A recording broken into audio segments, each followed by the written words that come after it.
Today, we talk about my PCT Thru-Hike sleeping system from top to bottom. Here we go.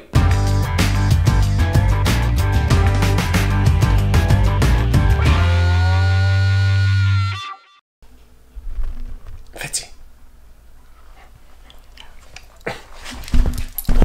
Okay. Oh.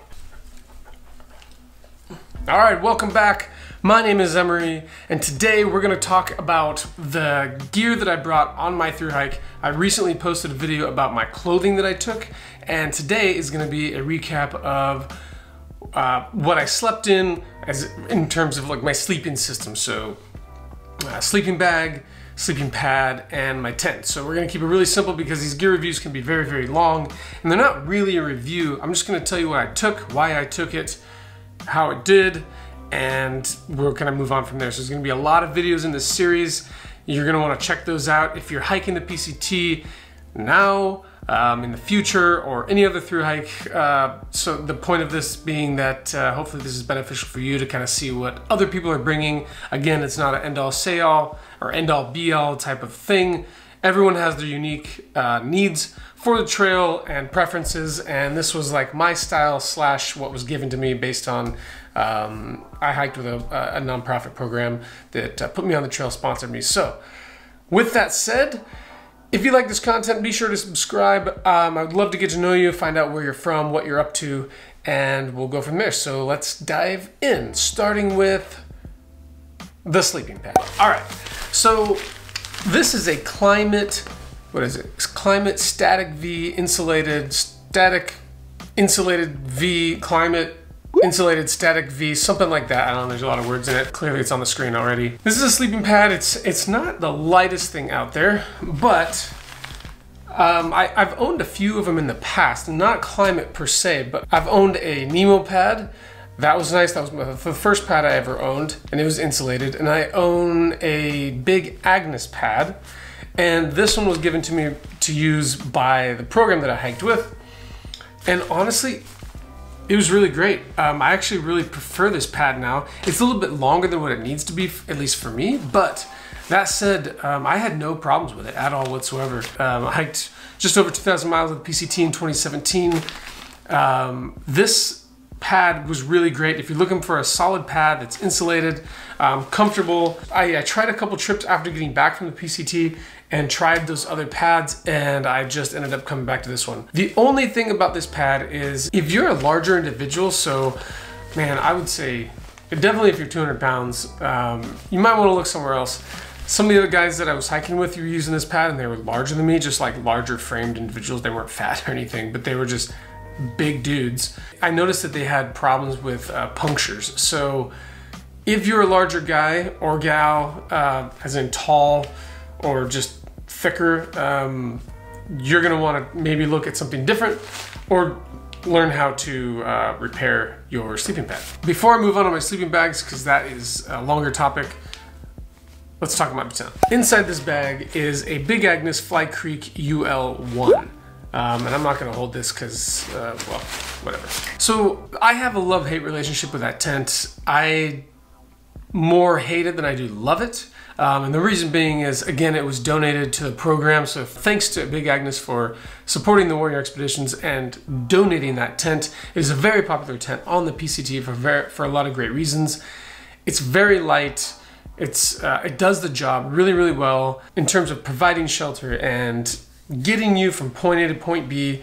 It does the job. Now, the things that I don't like about it is the front entrance. I did not like the front entrance. There's not much of a vestibule in front of it. So at the end of the day, when you're hauling all your stuff inside to get it out of the rain or the weather or whatever it might be, you end up having to crawl over your gear, which is super, super annoying. And then when you're coming back in the tent, you're doing this like kind of climb through Superman flying thing, and it drives me insane.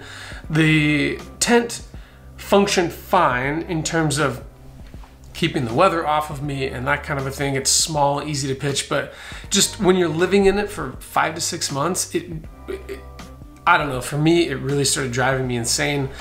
The zippers were they would catch a lot, and then just there were things where you could tell they cut the weight on it, like these tiny little strings that you had to replace from time to time, like where you stake your tent out. It was the minutia of the tent that I didn't enjoy. The great thing about it was that it was lightweight, small. You can pitch that thing anywhere with the fly, without the fly. If you don't have the fly on, that thing can fit basically anywhere. With the fly on, it's still really, really small, and that's really nice. You don't need a big tent on the PCT, especially if you're solo. I actually had never really camped in a solo tent before, and I thought that it would be really, really cramped. But what I found was that actually I really didn't mind the cramped nature of this tent. Like you're not going to be in there like dressing in the morning and like stretching and that kind of a thing. I mean, it's pretty small. So again, I'm 5'8", so I lean up and I'm kind of brushing up against the sides of the tent. But again, when you're through hiking, you don't need a really big tent. You just need a place to get out of the weather and the wind and whatever else is out, and the bugs, whatever else is out there. That's what you need in a shelter. And the Big Agnes Fly Creek does that. It just, that front entrance drives me insane. It drives me insane. I hate it when the fly is on the tent. It doesn't bother me if it's just the body of the tent, but when that freaking fly is on there, there was a couple times in the middle of the night when it rained and some of my gear would get like kind of pushed out to the side for some reason. And I'd wake up with like a wet shoe or a wet something. So just be mindful of that. It's just part of what the Big Agnes Fly Creek is. Not much of a vestibule. I ended up bringing a lot of the gear inside, so I'd leave my pack and just a couple of things outside in the vestibule because there just isn't a lot of room. So you got to bring everything inside with you. So that was the tent. Again, you might want to check it out. I'll leave links in the description. It's not that I wouldn't recommend the tent, because I haven't thru-hiked with another tent, so I can't really say what I would use instead. Probably maybe something with a side entrance or something like that. There's a lot of different options on there. And the last thing I'll say is that it's really, the pitching of the tent is easy enough. It's not super easy. There's a lot of stakeout points, which drove me insane. A lot of like intricate little parts to it that, in my opinion, I just practiced it over and over so I didn't have to think about it when I got to camp. So, that said, Big Agnes Fly Creek, very popular, enough said. Let's move on to sleeping bags. So, I used 2 bags on the PCT. One was a Big Agnes and one was a Kuiu. This is a brand that makes ultralight mountain hunting equipment. So let's get into them and I will tell you why I ended up ditching the Big Agnes one. So this is the Big Agnes, I want to say it's like a Scout something rather. I'll put the name on it and it's right here. It is a 15-degree bag from what I recall, and it doesn't exactly have the best quality down in it. Again, this was a piece that was donated by Big Agnes to this nonprofit organization that put us on the trail, and it worked. Before we even go into this kind of thing, you can make gear, you can make anything work. Like, you really can't go wrong unless you just don't have an item, right?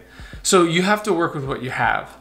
That said, I hiked through California and a little bit of Oregon with this Big Agnes 15-degree down bag, and really struggled regulating my temperature. It's a really warm bag for the PCT, in my opinion. I feel like you can probably just go with like a 20 or 30-degree bag and then layer up when it does get cold at night.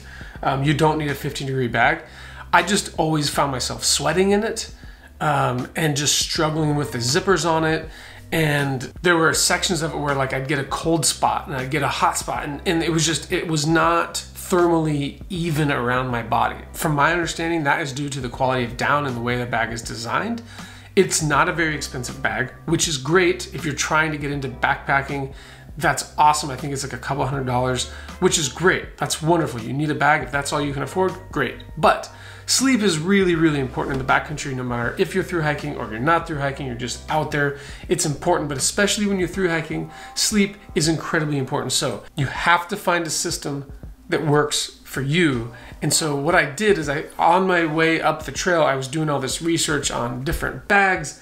I was looking at quilts, all kinds of stuff. And what I ended up going with was this Kuiu Super Down bag. And I believe it's a 30-degree bag. So this is the brand. I mean, it's a sleeping bag. You really don't, there's really nothing to show off other than to say, I think I want to say that I shaved at least an entire pound, maybe a pound and a half off of my sleeping system.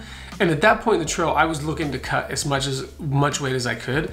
Not only did it save weight, a lot of weight, that's one of your big items in your bag, right? So tent, backpack, sleeping bag, those are one of the big three. It not only shaved weight, but it shaved space. So this 30-degree bag from Kuiu is not cheap, but it has incredible down in it. It has a really cool, it's almost like a stretchy type material, so it's really comfortable. I don't mind mummy bags. It is a mummy bag style sleeping bag. I didn't go with the quilt because I wasn't so sure about it and I hadn't really tried one in before. So I knew about Kuiu and I was like, I think the bag was like $450, which was like, right, a lot of money. But I figured at that price, there's probably something great about it, especially when I looked at how much weight it was gonna save me. So I get the bag, I immediately stuff it in my backpack and it takes up like no space at all. I mean, this thing gets really, really small. The material that the bag is made out of isn't your average, I don't know what, honestly, I have no idea what the material is, but it's this, it gives you a little more confidence in the durability of it. It's not that like silky feel of a sleeping bag that you're like, it feels like it's just gonna rip. There's like this durability factor to it that I'm not really smart on it. You have to ask them about it, but all I know is it kind of gave me the confidence when I opened the package up and I was like, dude, this is super cool. It comes with a DWR finish. I think that's worn off by now, but I slept in this bag all of Oregon, all the way to Canada. So Oregon and Washington. I've used this bag in so many different temperature ranges, and for a 30-degree bag, you're getting a really, really quality down, and it just kept me warm. There was no cold spots. I felt like it breathed, and it was a really good decision. I really fell in love with that bag. It's right now my favorite bag. It's not a weird color, and it comes from a brand that specializes in ultralight mountain hunting equipment. So when I say mountain hunting, I mean like mountain hunting, like they're out in the Brooks Range doing some crazy stuff. It's important that their gear holds up for the duration of a long hunt, so in really bad conditions. So it is high quality down, it's got a little stretch to it, it's got a DWR finish on it, and it was a blessing to have, and I'm really glad that I switched out of that Big Agnes bag, because when I did, it just, man, it made my life a lot better. So, oh, one more thing, I don't have it on me, I meant to bring it up to the office, but with regards to ground sheets, I used a Tyvek ground sheet, link in the description. These things are super cheap. I think you can pick them up at like Home Depot or Lowe's for like a whole roll for like 60 bucks or something like that, which is super cheap. And you just cut off more rolls if you poke a hole in one, but it's waterproof. And I wasn't a big fan until I tried it and I really liked it. So yeah, so I think that's it. Yeah.